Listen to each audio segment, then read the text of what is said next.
Bonjour et bienvenue sur ma chaîne YouTube. Dans cette vidéo, nous allons parler des types de polarisation d'un transistor bipolaire.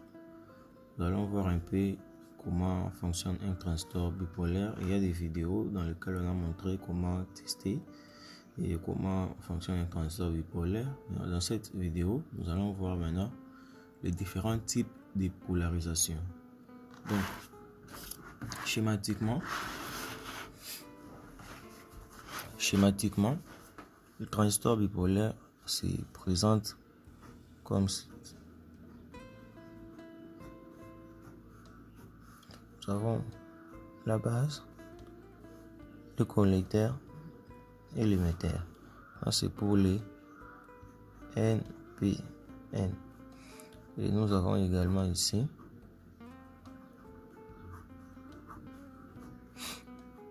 la base, le collecteur et l'émetteur pour les PNP.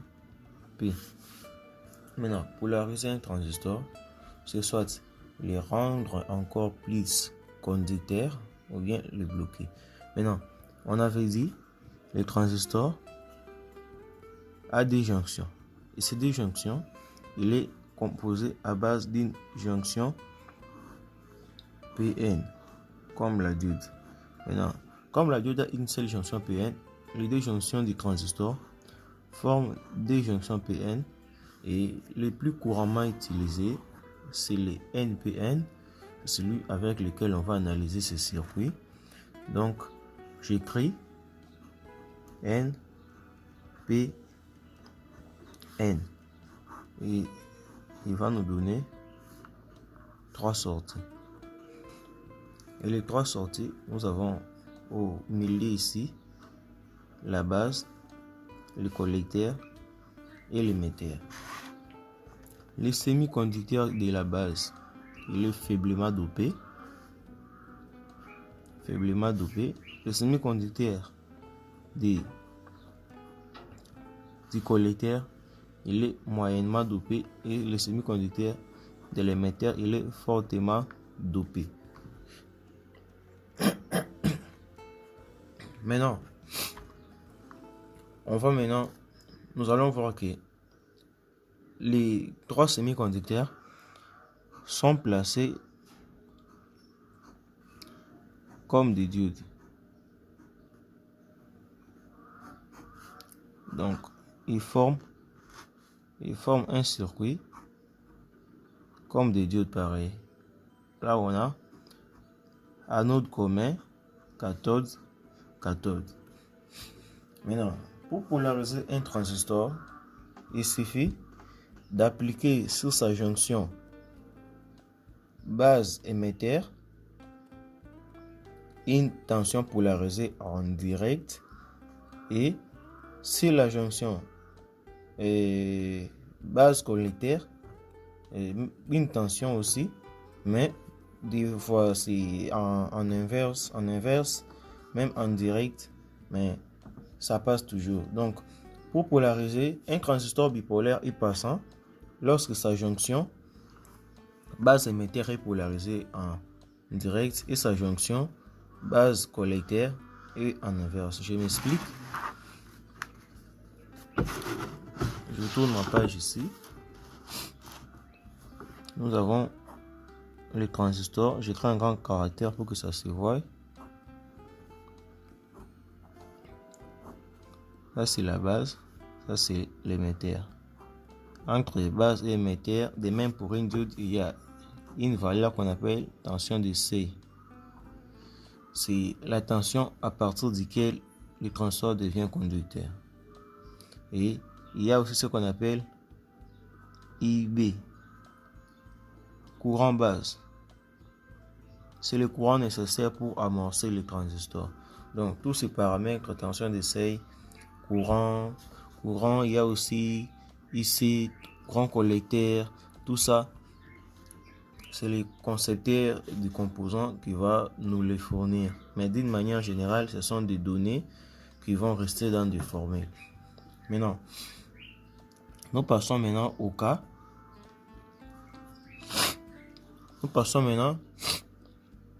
Dans un cas pareil, où nous donnons des valeurs, si c'est un transistor au silicium, sa tension de seuil est égale à 0,6 volts. Des fois, ça peut aller à 0,7, mais 0,6 volts. Maintenant, 0,6 volts, mon émetteur, il est négatif. Il peut aller à la masse. Mon collecteur, je peux l'envoyer au potentiel plus via une résistance, c'est la charge. Je mets RC, c'est la charge. Maintenant, ici, si j'applique une tension supérieure à 0,6, le transistor devient passant. Donc, ici, bon, je mets un générateur.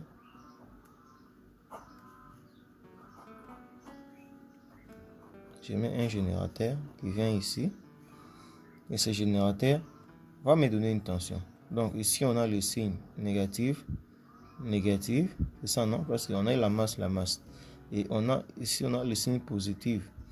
Le positif va venir, il se met ici. Et ici, il y a un moins. Donc, on polarise cette jonction, qui est celle-ci, par un signe moins. Et ça par un signe plus. Et celui-ci aussi par un signe plus, mais tellement supérieur à celui-ci. Donc, la différence de potentiel ici fait de sorte que celui-ci est plus petit que celui-ci. Alors, on a un gros plus sur le collecteur et un petit plus sur les bases. Sur la base, excusez-moi, la base. Donc, collecteur, ma tension VCC peuvent être de 12 volts. Je peux avoir une tension VCC de 12 volts. 12 volts. Non. Avant, si mon circuit est ouvert, la tension ici, que nous appelons VCE. Quand mon transistor est ouvert, tension VCE serait égale à 12 volts. Pourquoi? Parce que le transistor se comporte comme un interrupteur ouvert dans un circuit où il y a résistance et l'interrupteur est ouvert. Donc, la tension vient là-bas, ça passe pas. Alors, au bord de l'interrupteur, il y a tous les 12 volts. Il y a tous les 12 volts qui se met là, au bord de l'interrupteur. C'est des mêmes ici. Maintenant, quand nous donnons un coup de pouce ici, on ferme l'interrupteur. La tension qui est d'ici, peut-être qu'elle est de 1,5 volts. Elle va venir ici. La résistance ici est calculée par rapport au courant que le concepteur va nous fournir. C'est dans chaque catalogue d'un transistor bipolaire.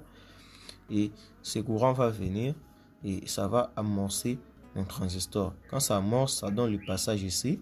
C'est fait dans la jonction PN. Il y a recombinaison ici. Il y a aussi recombinaison ici. Là, quand on place une tension ici en direct, qu'est-ce qu'elle fait? Et ici, il y a une grande tension comme ça. Plus, moins. Et quand on met une tension ici, cette tension va venir, elle va briser les barrières des potentiels. Il y aura passage et ces passages va faire que le plus va aussi attirer le moins ici. Après, il y aura encore passage du courant dans tout le circuit. Donc, si vous voulez bien comprendre le transistor bipolaire, il faut comprendre premièrement la jonction PN. Jonction PN, comprendre comment la jonction PN constitue la diode, comment ça fonctionne, et vous allez bien maîtriser le fonctionnement d'une jonction PN. Maintenant, ces processus de polarisation d'un transistor bipolaire, nous en distinguons 4. On a 4 types de polarisation du transistor bipolaire. J'aimerais le noter sur notre page.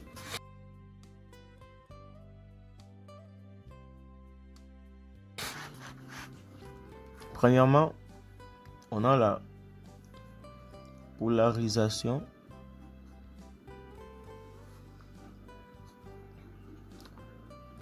par des sources. Polarisation par des sources. De D, nous avons polarisation par résistance entre collecteur et base. Et troisièmement, nous avons polarisation par résistance à la base. Et en dernière position, nous avons polarisation par pont de résistance à la base. Donc, dans la polarisation d'un transistor, les points ou bien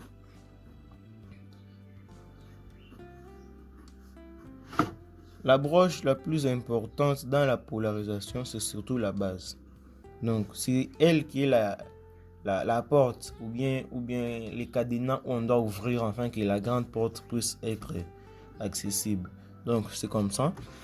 La base, c'est elle qui contrôle tout chez les transistors bipolaires. Et on va aussi montrer ce type de polarisation. Je ne vais pas entrer en profondeur, mais je vais quand même donner des présentations.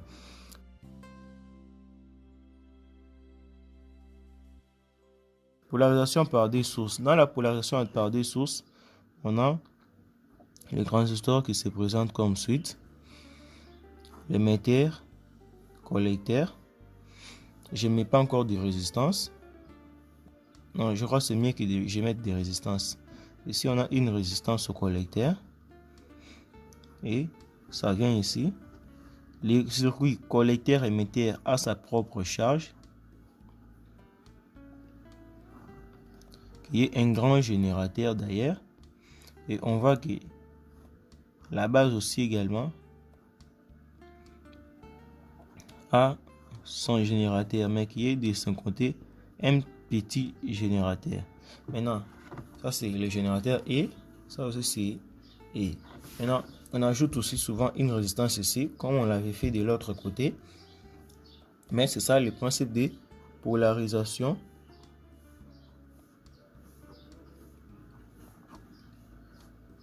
par des sources. Ce type de polarisation, dans la pratique, vous pouvez le voir dans les convertisseurs où il y a une grande tension qui est aux sorties du convertisseur dans les circuits de sortie et où il y a des impulsions produites par une bobine qui est aussi une source d'un petit courant et d'une petite tension qui vont venir là-bas pour amorcer les transistors. Donc, ça se fait dans l'électronique de puissance, ce genre de polarisation.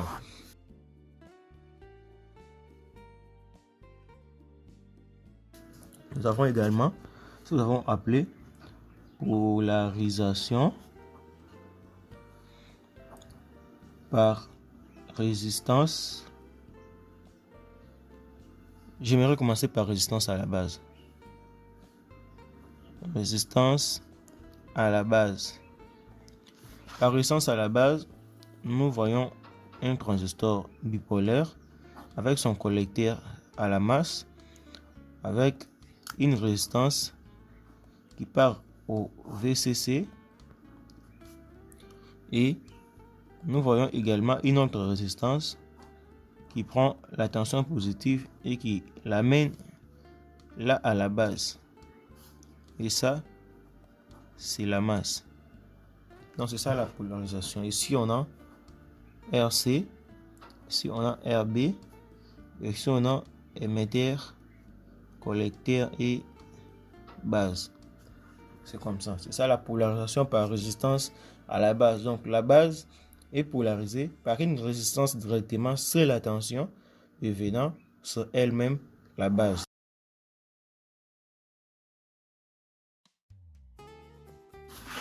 Et nous avons polarisation par résistance entre base et collecteur. Dans cette polarisation, le transistor se place comme suit. L'émetteur vient à la masse. Le collecteur, il va au VCC via une résistance de charge. Et la base, cette fois-ci, ne vient pas ici, mais elle va prendre sa tension via les collecteurs. Ce type de polarisation est utilisé dans les amplificateurs et dans bien d'autres dispositifs pour contrôler le courant, parce que quand le courant dans les transistors augmente, le courant aussi dans cette résistance augmente, ce qui va influencer aussi les phénomènes qui vont se passer sur la base. Donc ici nous avons la base, les collecteurs et l'émetteur, RC et RB. C'est ça.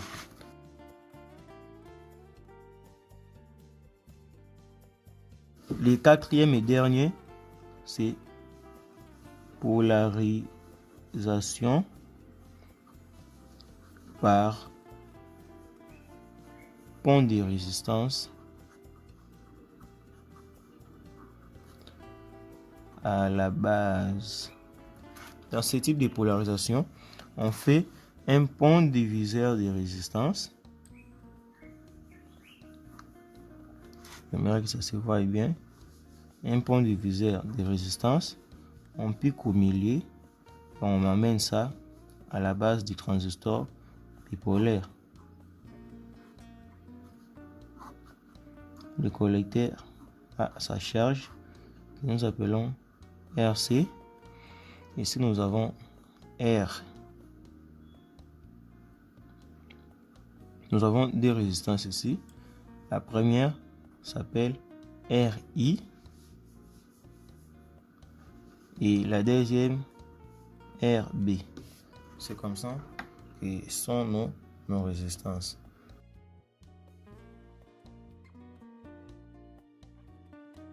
Et ce type de polarisation également est dans les amplificateurs classe AB, classe A, ceci, cela, pour amplifier, pour mettre déjà les transistors en état de conduction avant que celle-ci ne reçoive le petit signal alternatif qui peut être appliqué ici pour amplifier la tension. Et l'amplification se fait entre les rapports entre résistance collecteur et résistance de base. Ici de même, résistance collecteur et résistance de base. Et on avait dit ici, on va pas démontrer ça, résistance collecteur. Ici, il n'y a pas vraiment, ici, le régime ici, c'est souvent en tout. Le régime ici, c'est souvent en tout ou rien. Ici, résistance collecteur et résistance base également. Donc, pour la polarisation du transistor, vous avez vu comment se présentent les transistors bipolaires. Le plus utilisé, c'est ceci. Si vous voulez venir à celui-ci, vous n'avez qu'à inverser tous les données. Vous voyez que l'émetteur est inversé du collecteur, également de la base. Comment le transistor est composé de deux jonctions PN et comment cela forme une diode, mais ne fonctionne pas comme une diode. Ça, ce sont des analyses. Et comment le courant traverse un transistor, nous avons vu, et le transistor, comment il se comporte comme un interrupteur. Et enfin, nous sommes venus aux quatre types de polarisation.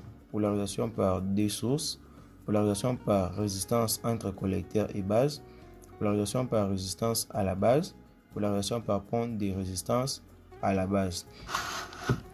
On a vu la polarisation par résistance, par des sources, excusez, où nous avons des sources, une source à l'émetteur et base via une résistance, et une autre source entre émetteur et base, où on dit il peut aussi y avoir une résistance, c'est ça. Et nous avons vu encore la polarisation par résistance à la base. Donc ici, il y a une résistance, mais la même tension VCC. Ici, il y avait des générateurs, mais ici, c'est la même tension qui fournit l'énergie est au collecteur et à la base, mais via une résistance à la base. Et enfin, dans la dernière page, nous avons vu polarisation par résistance entre base et collecteur. Donc, dans cette polarisation, le collecteur reçoit la tension et la base dérive sa tension ou bien son courant, lui, du collecteur. Donc, c'est ça. Et enfin, nous avons polarisation par pont de résistance à la base. Donc, on fait un pont diviseur qui est un diviseur de tension. Et ce diviseur va nous donner une tension compatible ou bien convenable au fonctionnement du transistor. Merci d'avoir suivi cette vidéo jusqu'à la fin. N'hésitez pas de vous abonner, de la liker, de la partager à un maximum de personnes. Je vous remercie.